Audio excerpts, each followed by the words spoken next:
Hello. जी जी, हरिओम। मैं अभी देखती हूँ, आप निश्चिंत रहिए। आप ये पोस्टमार्टम रिपोर्ट भी आपको मिलेगी और इसमें जो कुछ भी कार्रवाई होनी चाहिए वो होगी, आप निश्चिंत रहिए। जी, कोई बात नहीं, मैं आपको बना के भेजूंगी आज। आप उसमें उसको जमा करिएगा। देखते हैं कैसे नहीं देते और कब तक नहीं देते। आप निश्चिंत रहिए, कार्रवाई होगी, आपको न्याय मिलेगा। आप बिल्कुल चिंता मत करिए। जी, नमस्कार साथियों, कैसे हैं आप? आपको बता दूं कि बहुत सारी बातें हैं जो तकलीफ दे रही है। जी हाँ, अभी फोन भी किसी का आया जैसे ही मैंने शुरुआत करी थी इस लाइफ को। किसी व्यक्ति को इंसाफ नहीं मिल रहा। किसी के बेटे को पुलिस कस्टडी में अगर उसकी मौत हो जाए तो उस बाप के ऊपर क्या गुजरती है। कनखल थाना हरिद्वार का ये मैटर है। इसके बारे में तो आपको मैं बताऊंगी। मेरे लिए हर मैटर उतना ही इंपॉर्टेंट होता है जितना कोई भी और मैटर हो, चाहे वो किसी लड़की का मैटर हो, चाहे वो किसी भी और व्यक्ति का मैटर। एक बाप दर दर की ठोकरें खा रहा है, उसके बेटे की पुलिस कस्टडी में मौत होती है, इस मामले को उठाया नहीं जाता और 12 तारीख को उसकी मौत होती है और उसकी पोस्टमार्टम जो है, अभी जो पिता ने बताया था उसके बारे में आपको बता रही हूं कि किस प्रकार से इस मैटर में 15 सितंबर को पोस्टमार्टम किया गया all India institute medical science Rishikesh में। पिता की इकलौती औलाद है जिनसे बात कर रही थी। ये अचानक बीच में फोन आ गया, इसलिए आपको बता रही हूं। इसमें पिता को ना तो एफआईआर की कॉपी दी गई है पुलिस के द्वारा, ना इसमें उनके द्वारा मांगी हुई इंफॉर्मेशन दी गई है, और इस मुद्दे को आप कहीं पे भी नहीं देखेंगे। पुलिस कस्टडी में मौत है ये। इसको उठाऊंगी और इसके बारे में जब भी पता चलेगा तो आपको अवश्य डिटेल्स बताऊंगी। परंतु आज जिस बारे में बात करना चाहती हूं, आप देख सकते हैं कि मैंने जो बात लिखी है, इस समय आपके साथ जुड़ रही हूं क्योंकि बहुत सुबह से देख रही हूं कि लोग मैसेज भी कर रहे हैं। बहुत मुश्किल था इसके बारे में बात करना, लेकिन जुड़ रही हूं आपके साथ। आपको याद है लखीमपुर खीरी की वो घटना जिसमें 3 साल की एक बच्ची की हत्या कर दी गई थी। 3 साल की वो बच्ची जिसका पहले रेप किया गया, फिर उसके बाद उसकी हत्या कर दी गई। और जिस तरीके से पुलिस की कार्यवाही है उत्तर प्रदेश में, उत्तर प्रदेश के गुंडा राज की ही बात कर रहे हैं। आपको बता दूं कि लखीमपुर खीरी में जिस बच्ची का बलात्कार हुआ, उसके बाद उसकी हत्या हुई, वो उस लखीमपुरी में तीसरी रेप की घटना थी 20 दिनों के अंदर, तीसरी। और ये 3 साल की बच्ची के सर पे चोटें थी। उसके पहले 17 साल की एक लड़की अपना स्कॉलरशिप फॉर्म भरने जा रही थी जब उसका रेप हुआ। उसके पहले 13 साल की एक बच्ची लखीमपुरी डिस्ट्रिक्ट में जब उसके साथ ऐसी घटना हुई। इतनी सारी घटनाएं आपको इसके पहले की बता देती हूँ। ये तो सितंबर की आपको मैंने बता दी, अब इसके आगे की भी बता देती हूँ आपको। सितंबर अगस्त की बताई। अगस्त महीने में हरदोई में 4 साल की एक बच्ची के साथ 50 साल के उम्र वाले एक अधेड़ व्यक्ति ने बलात्कार किया, और 10 दिनों में ये दूसरी घटना थी हरदोई की। 29 जुलाई को सांडी क्षेत्र में 3 साल की बच्ची के साथ इस तरह का कृत्य किया गया था। बाराबंकी की आपको बताऊं, अगस्त सितंबर की बात है 2019 की।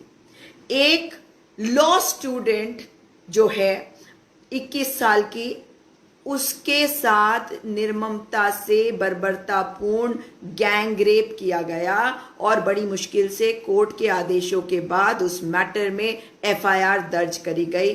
मगर उस लड़की ने 4 महीने बाद जनवरी के महीने में आत्महत्या कर ली। शाहजहांपुर के बारे में आपको याद करा दूं, चिन्मयानंद स्वामी बोलते हैं उनको, वो भारतीय जनता पार्टी के विधायक भी हैं। उन्होंने, आपको याद है ना वो मालिश वाली वीडियो सामने आई थी, किस प्रकार से लड़की को दबाने की कोशिश करी गई, क्या क्या हुआ। उसके अलावा आपको बता दूं कि इस साल की जो घटना 30 जुलाई को एक नाबालिग लड़की जो है उसका गैंगरेप हुआ गोरखपुर में। गोरखपुर वो जगह है जहां से अजय सिंह बिष्ट यानी कि मुख्यमंत्री उत्तर प्रदेश आते हैं। सिगरेट के बट से उस नाबालिग बच्ची को जलाया गया। और इसके अलावा एक और घटना वहां हुई जिसमें 2 आदमियों ने गोला क्षेत्र में ही इसी प्रकार की एक और घटना को अंजाम दिया, जिसमें एक 7वीं कक्षा की बालिका के साथ उसके स्कूल के मैनेजर ने इस तरह की घटना करी। उन्नाव की घटना के बारे में बताऊं, किस घटना के बारे में बताऊं? आज सुबह हाथरस की खबर आई। हाथरस की जो खबर है वो दिल दहला देने वाली है और वो बताती है कि किस प्रकार का गुंडा राज है उत्तर प्रदेश में। मैं ये बात जो कह रही हूं आपको, इसका कारण क्या है आप जानते हैं या नहीं मुझे नहीं पता। बिल्कुल सही कह रहे हैं आप, योगी और मोदी जी को इस्तीफा देना चाहिए। मैं आपको मोदी जी का एक भाषण जरूर सुनवाना चाहती हूँ। दिल्ली से 200 किलोमीटर दूर है हाथरस उत्तर प्रदेश में, और यहाँ पे एक 19 वर्षीय लड़की का रेप हो जाता है। जानते हैं ये रेप की घटना जब होती है उसके बाद, और ये दलित, शोषित, वंचित परिवार की समुदाय की लड़की है, इसके रेप के बाद आप ये समझ लीजिए कि जो बर्बरता हुई थी उसको खुलकर सामने आना चाहिए था, बोला जाना चाहिए था, मगर वहां की पुलिस इसको बचाती रही। न केवल पुलिस, प्रशासन और शासन में बैठे हुए लोगों ने बचाया। यहां तक कि मुख्यमंत्री के जो अपने सूचना सलाहकार थे उन्होंने भी इसे झूठ बताया, इसे बताया कि ये फेक न्यूज है। ये वही योगी आदित्यनाथ का उत्तर प्रदेश है जहां वे कहते हैं कि यहां पे अब बिल्कुल अपराध नहीं होते। वो शायद ये कहना चाहते हैं कि जो अपराधी हैं वो महिलाएं हैं, जिनके साथ अपराध हो रहा है वे महिलाएं हैं, क्योंकि और तो कोई तरीका है नहीं इस बात को समझाने का। इस 19 वर्षीय लड़की को किस प्रकार से पहले इसका रेप किया गया, गैंग रेप। ऊंची जाति के 4 युवकों ने इसका गैंग रेप किया। आपको ये भी सुनकर दिल दहल जाएगा कि ये लड़की जो है ये कहीं अकेले नहीं थी, ये अपनी माँ और अपने भाई के साथ अपने खेत में अनाज या घास या कुछ काट रही थी। उसका भाई जो है एक गट्ठर लेकर गया, 1 या 2 गट्ठर लेके घर छोड़ने गया, और उस वक्त उसकी माँ भी वहां पे घास काट रही थी। कुछ आगे थी उसकी माँ, घास या फसल या जो भी वो काट रही होगी, क्योंकि बहुत गरीब परिवार की है, तो मुझे जो सुनने में आया है कि वो घास काट रही थी और उससे कुछ पीछे ये लड़की थी। तभी 4 लोगों ने झपट्टा मार लिया इस लड़की पर, और मतलब क्या हो गया है समाज को। और ये ऊंची जाति के लोग थे, ये लड़की वंचित, शोषित, पिछड़ी जाति की थी। इस लड़की को खींच कर ले गए और उसके बाद इसके साथ गैंगरेप किया इन लोगों ने। समझ सकते हैं आप, बलात्कार के बारे में हम बात करते हैं, यहाँ पे 4 लोगों ने इस 19 वर्षीय बालिका के साथ गैंगरेप किया। मगर सबसे दुख जो होता है वो है उत्तर प्रदेश की जो पुलिस, वहां के जो अधिकारी गण है वे खुलकर कह रहे थे कि ये झूठी बात है, इसको दबाने की कोशिश कर रहे थे, वो छुपाने की बात कर रहे थे। लेकिन जब ये मैटर दबा नहीं, आप जानते हैं सोशल मीडिया का जमाना है और कहीं ना कहीं कोई ना कोई उठा ही देता है मैटर को, तो वहां की मीडिया ने भी इस मैटर को उठाया, सोशल मीडिया ने भी उठाया इस मैटर को, और आखिर में इनको इस बात को मानना पड़ा कि ये हुआ है। और उसके बाद आपको मैं बता दूं कि इस लड़की को जिस तरह की चोटें आई थी, चोटें जानना चाहते हैं आपकी किस प्रकार की चोटें? पीठ पर जख्म थे, उसकी रीढ़ की हड्डी को तोड़ दिया गया था जगह जगह से, स्पाइनल फ्रैक्चर्स थे, मल्टीपल स्पाइनल फ्रैक्चर्स तोड़ दिया गया था। और उस लड़की को इसीलिए लकवा मार गया था, पैरालिसिस हो गया था। इसके अलावा उसकी जीभ में एक बहुत बड़ा कट था, जीभ काट दी गई थी। पुलिस वालों ने वही बात करी जो लखीमपुर खीरी वाले मैटर में कहा कि जब उसे उसका गला दबाने की कोशिश कर रहे थे, उसे लटकाने की कोशिश कर रहे थे, तो उस वक्त उसकी जीभ उसके दांत से कट गई। ये बात ये पुलिस ने पहले ही, मतलब इन्वेस्टिगेशन के बिना ही इनको सब पता चल जाता है। पहले आप इन्वेस्टिगेशन को छुपाते हैं, ये है हाथरस की पुलिस, और उसके बाद आप ये सब बातें कहते हैं। उसके बाद देखिए कि जब ये मैटर खुल के बाहर आ गया और उसके बाद इस मामले को संभाला नहीं जा सका, और मैं जो बात आपको कह रही हूं, नाम है डिस्ट्रिक्ट मैजिस्ट्रेट का प्रवीण कुमार लक्सकर, और इन्होंने कहा था कि लड़की की जो जीभ है, जब उसका गला दबाया जा रहा था तो उसकी दांतों के बीच में आ गया था। लड़की जो है वो सांस नहीं ले पा रही थी। उसके बाद जब लड़की को वहां से शिफ्ट किया गया तो वहां पे उसका इलाज नहीं हो पा रहा था। और आप मुझे बताइए कि इस बात को ये लोग 12 दिन तक क्यों छुपाते रहे? 12 दिन, जी, अगर 12 दिन तक पुलिस प्रशासन इस बात को ना छुपाता तो शायद वो लड़की बचाई जा सकती थी, कुछ नहीं कहा जा सकता। उसके बाद उसको जब ये बात खुल के आ गई, 8 दिन के बाद ये बात खुल के आ गई, और 12 दिन के बाद ये मैटर जो है इतना बड़ा हो गया कि लड़की को भेजना पड़ा एम्स दिल्ली। 8 दिन तक आप इस बात को सामने नहीं आने दे रहे। जब सामने आ जाती है तो फिर आप 4 दिन लगाते हैं उसको फेक न्यूज बताने में, उसे झूठी न्यूज बताने में। इसका क्या मतलब है कि पुलिस को पता था और इस बात को वो छुपा रही थी ना। उसके बाद सूचना सलाहकार जो हैं योगी आदित्यनाथ, यानी कि अजय सिंह बिष्ट, मुख्यमंत्री उत्तर प्रदेश के, उनके सूचना सलाहकार कहते हैं कि ये फेक न्यूज है। अब आप मुझे बताइए कि इसमें गैंग रेप की धारा लगाने में इनको इतना वक्त लग गया। जानते हैं 8 दिन तो इनको गैंग रेप की धारा लगाने में लग गया। पुलिस तैयार नहीं थी गैंग रेप की धारा लगाने को। पुलिस तो ये भी तैयार नहीं थी इस बात को मानने को कि इस लड़की के साथ ऐसा कुछ हुआ है, क्योंकि वही कह रही थी कि ये सारी खबरें जो हैं वो झूठी हैं। आप मुझे बताइए कि जिस प्रकार से, और परिवार के ऊपर कितना दबाव, बेटी के साथ ऐसा हो गया, बेटी को एम्स लाया गया, बेचारी कोशिश करती रही, बातचीत करने की कोशिश करती रही, बताने की कोशिश करती रही कि उसके साथ क्या हुआ। उसका जज्बा देखिए, उसकी हिम्मत देखिए। वो मौत की जंग जो है वो हार गई, वो लड़ने की कोशिश करती रही। जिंदगी ने उसका साथ छोड़ दिया, मौत ने उसे अपना लिया। शायद ये धरती जो है, ये ज़मीन जो है, और ये जो हाथरस की ज़मीन है उत्तर प्रदेश की, शायद उस लड़की के लायक ही नहीं था। परंतु शायद वहाँ, वो तो किसी भी लड़की के लायक ही नहीं है वो धरती, क्योंकि जो वहाँ पे सत्ता संभाले हुए हैं उनके यहाँ बेटियाँ नहीं हैं, उनके यहाँ बहनें नहीं हैं, उन्हें पता ही नहीं रिश्तों का मतलब क्या है। हमारे प्रधानमंत्री जी को कोई फर्क पड़ता है या नहीं, देख लीजिए। क्योंकि जब ये मुख्यमंत्री कहते हैं कि मेरे यहाँ तो क्राइम ही खत्म हो गया है, तो मेरे सामने एनसीआरबी का डेटा है, और जानते हैं एनसीआरबी की जो ये वेबसाइट है इसमें 2018 तक की रिपोर्ट दिखा रहे हैं, उसके बाद की रिपोर्ट नहीं दिखा रहे हैं। तो मैंने सोचा कि मैं इसी को देख लूं।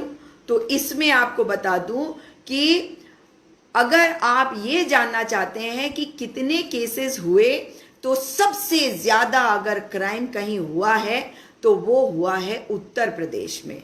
और पूरे देश का आंकड़ा बता रही हूं 2018 तक का, 2020 तक का पता नहीं। 2017 की रिपोर्ट जो आई थी वो भी 2 साल देरी करके आई थी। 2018 की आई थी 2018 में, अब 2020 है, अभी तक एनसीआरबी का कोई डेटा नहीं आया।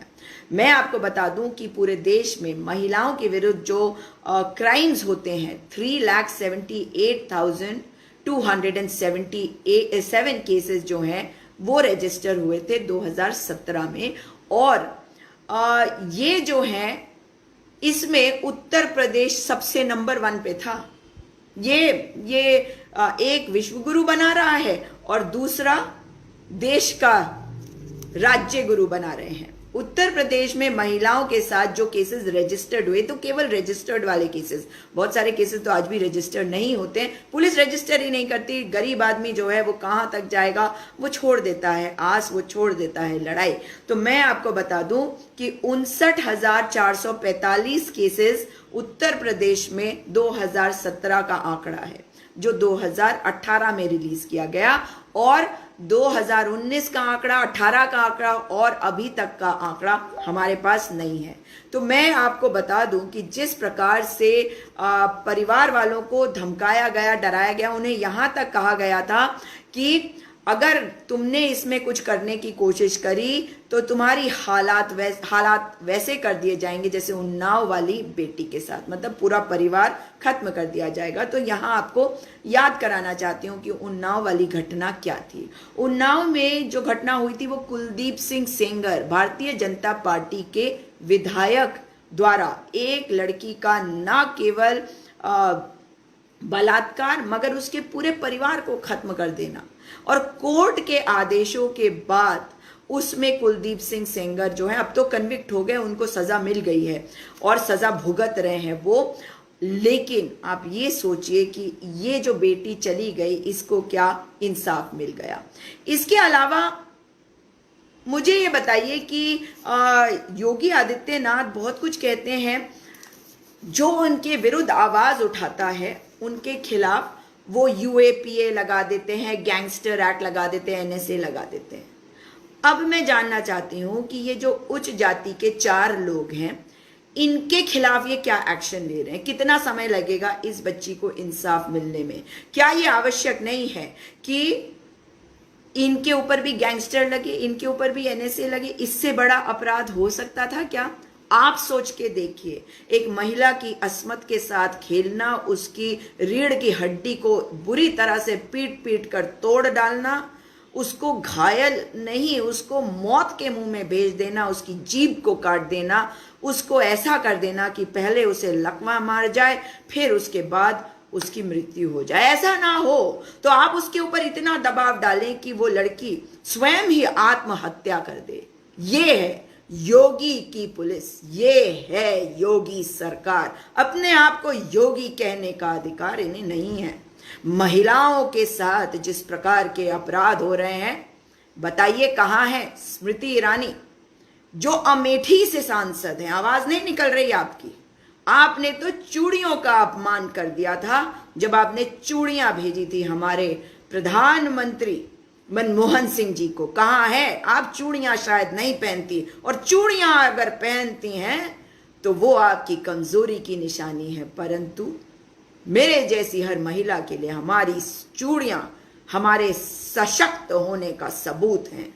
कहाँ गई आप? और मैं इनसे इसलिए जवाब नहीं मांग रही कि ये सांसद है अमेठी की, इनसे इसलिए जानना चाहती हूं कि ये कहाँ है, क्योंकि ये महिला एवं बाल विकास मंत्रालय संभालती हैं। ये केंद्रीय मंत्री हैं महिला एवं बाल विकास की। महिलाओं की लड़ाई को महिलाएं कमजोर कर देती हैं, और उनमें से सबसे ऊपर वो महिला होती है जिसके पास ये शक्ति होती है कि वो महिला को इंसाफ दिला सके। और वो महिला आज जो संसद में चीख चीख कर बोलती हैं, जो सड़कों पे निकल पड़ती थी चीख चीख कर बोलते हुए, जिस वक्त वो विपक्ष में थी, जिस वक्त इनको अधिकार मिल गए, जिस वक्त इन्हें शक्ति मिल गई, जिस वक्त आपने इन्हें शक्ति दे दी, उस वक्त ये दूसरी महिलाओं को सशक्त करने के बजाय, दूसरी महिलाओं के लिए आवाज उठाने के बजाय, दूसरी महिलाओं के साथ गलत जब होता है तो उनको इंसाफ दिलवाने के बजाय, उनको न्याय दिलवाने के बजाय ये अपने घर के अंदर छुप कर बैठी होती हैं।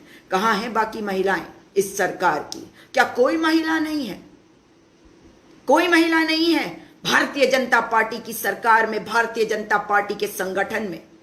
क्या कोई महिला नहीं है जो इस 19 वर्षीय बेटी की इस तरह से निर्ममता से गैंग रेप और उसके बाद हत्या की, जिस प्रकार से कोशिश नहीं, हत्या कर दी गई। जिस प्रकार से उन्होंने हत्या कर दी उसके लिए कोई आवाज उठा सके, भारतीय जनता पार्टी अपना चाल चरित्र चेहरा दिखा रही है। और ये जो अजय सिंह बिष्ट हैं, मुख्यमंत्री उत्तर प्रदेश, जो कहते हैं कि इनके राज्य में कोई अपराध नहीं होता, जो बुलडोजर चला देते हैं ये लोगों के घरों पर, जिसका इन्हें अधिकार नहीं होता, जो लोगों को, क्योंकि वो इनके विरुद्ध आवाज उठाते हैं, उनको देशद्रोही बता देते हैं, उनके पोस्टर लगा देते हैं, उनके लिए और स्थिति खराब कर देते हैं, ऐसे व्यक्ति को मुख्यमंत्री बनने का कोई अधिकार नहीं। मुख्यमंत्री अगर ये होते तो संवेदनशीलता होती इनके अंदर। इस बेटी के केस को इन्होंने झूठा बताया, फेक न्यूज कहा, क्योंकि इनके अपने सलाहकार, मीडिया सलाहकार जब ये बात कहेंगे तो ये बात तो मुख्यमंत्री के कार्यालय से होते हुए आई ना। मतलब आप महिलाओं को न केवल दबाना चाहती हैं, मगर महिलाओं को आप इंसाफ देना नहीं चाहते। आप चाहते हैं कि महिलाएं खत्म हो जाएं, वो शोषित वंचित रहे।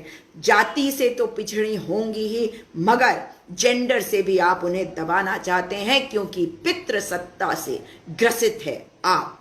पितृसत्ता से ग्रसित नहीं है अगर भारतीय जनता पार्टी, तो निश्चित करे कि इस बेटी को इंसाफ तुरंत मिले, त्वरित कार्यवाही करी जाए, इतना वक्त इसमें ना लगाए।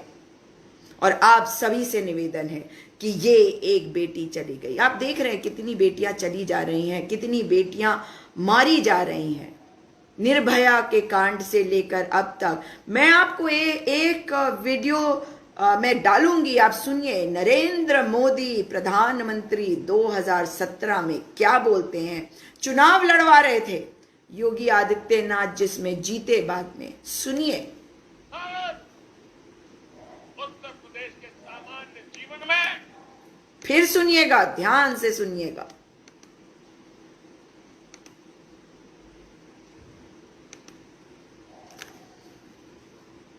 क्या कारण है कि उत्तर प्रदेश की मां बेटी सलामत नहीं है, शाम को अकेली घर के बाहर निकल नहीं पाती है? क्या कारण? 8वीं 9वीं की बच्चियां इस बात के लिए परेशान है, स्कूल जाती हैं, सरफरे लड़के रास्ते में ऐसी भद्दी टोका टोकी करते हैं, बच्चियां स्कूल जाने से डरती हैं।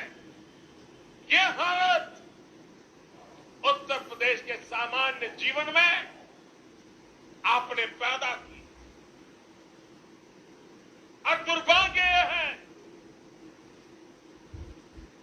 कि ये सामाजिक बुराई से ज्यादा इस बुराई को आपकी पार्टी के नेताओं ने आश्रय देके रखा है, सुना आपने? गुंडाओं को पाल करके रखा है, और उसी का कारण है कि उत्तर प्रदेश का ये हाल करके रखा है।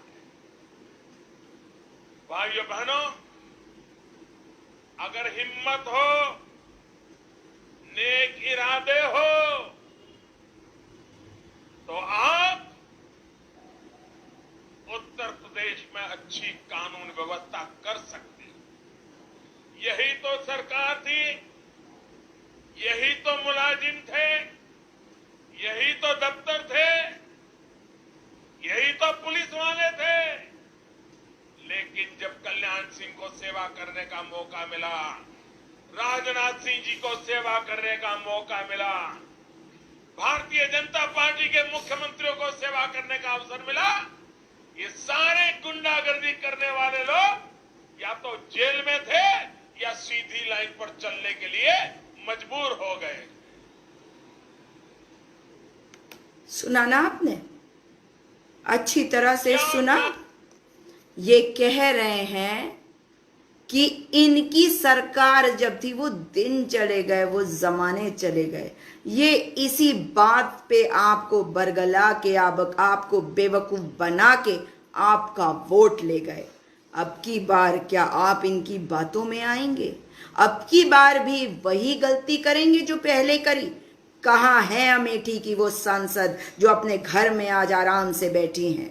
उनकी भी तो बेटी है, उनके अंदर दर्द नहीं हो रहा, उनके दिल में दर्द नहीं हो रहा कि 19 साल की ये बेटी भी किसी की बेटी थी और ये मौत का ग्रास बन गई। 4 लोगों ने उसका बलात्कार किया, उसकी हड्डियां तोड़ी। मैं बार बार आपको ये बात बता रही हूं ताकि याद रखिए कि उसकी रीढ़ की हड्डियां तोड़ दी गई, उसकी जीभ काट दी गई और मुख्यमंत्री योगी आदित्यनाथ की सरकार ने इस बात को छुपाने की कोशिश करी। ये कहा कि ये फेक न्यूज है। जब ये न्यूज इनसे नहीं संभली तब इस मैटर में गैंग रेप की धारा को लगाया गया। इस बेटी का इलाज कराने के लिए एम्स दिल्ली भेजा गया। क्यों करी इन्होंने इतनी देरी? ये बेटी आज शायद हमारे साथ होती। आप लोगों से निवेदन करती हूं कि कभी भी कुछ भी गलत होता है तो आप अपनी आवाज अवश्य उठाइए, लोगों की मदद करने के लिए आगे आइए, क्योंकि अगर ये आग जो लगाई गई है अगर हम नहीं बोलेंगे तो याद रखिएगा कि ये आग हम सबको झुलसा देगी, हम सब तक पहुंचेगी। उम्मीद कर रही हूं कि आप लोग अपनी आवाज उठाएंगे, इस बेटी के लिए एक प्रार्थना करेंगे। ईश्वर इस बेटी के परिवार को हिम्मत दे। इस दुख की घड़ी में प्रार्थना करिए क्योंकि उनको प्रार्थनाओं की जरूरत है। इंसाफ तो अब क्या मिलेगा, लेकिन यह भी जरूरी है कि सरकार अब अजय सिंह बिष्ट की उत्तर प्रदेश की सरकार, जिन्हें आप योगी आदित्यनाथ के नाम से जानते हैं, उसके परिवार की मदद भी करे। उनको उनके दुख को कुछ कम तो नहीं किया जा सकता, मगर अपनी गलती को मानते हुए अपने आप को कटघरे में खुद खड़ा करे, माफी मांगे, उस परिवार से माफी मांगे, उन सारे परिवारों से जिनकी बेटियां मारी गई, जिनके साथ बलात्कार हुआ, जिनके साथ अपराध हुआ, और उनको कॉम्पनसेट भी करे। अब ये देखना होगा कि ये सरकार करती क्या है, इंतजार रहेगा। दोबारा आपसे मुलाकात होगी। जय हिंद।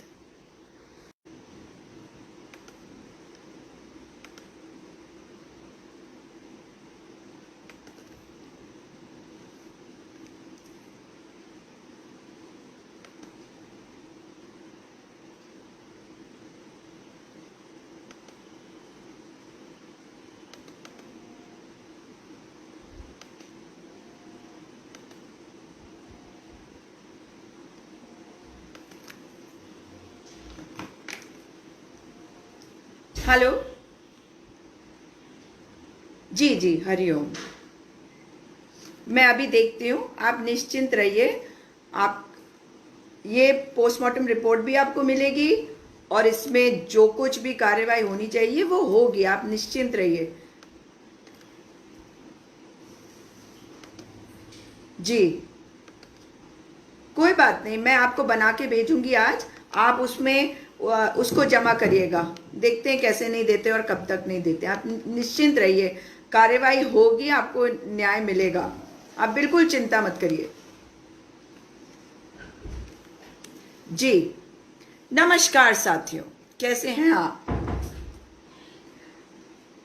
आपको बता दूं कि बहुत सारी बातें हैं जो तकलीफ दे रही है। जी हाँ, अभी फोन भी किसी का आया, जैसे ही मैंने शुरुआत करी थी इस लाइव को, किसी व्यक्ति को इंसाफ नहीं मिल रहा। किसी के बेटे को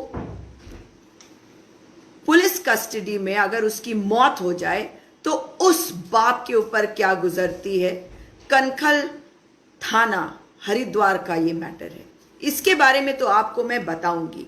मेरे लिए हर मैटर उतना ही इंपॉर्टेंट होता है जितना कोई भी और मैटर हो, चाहे वो किसी लड़की का मैटर हो, चाहे वो किसी भी और व्यक्ति का मैटर। एक बाप दर दर की ठोकरें खा रहा है, उसके बेटे की पुलिस कस्टडी में मौत होती है। इस मामले को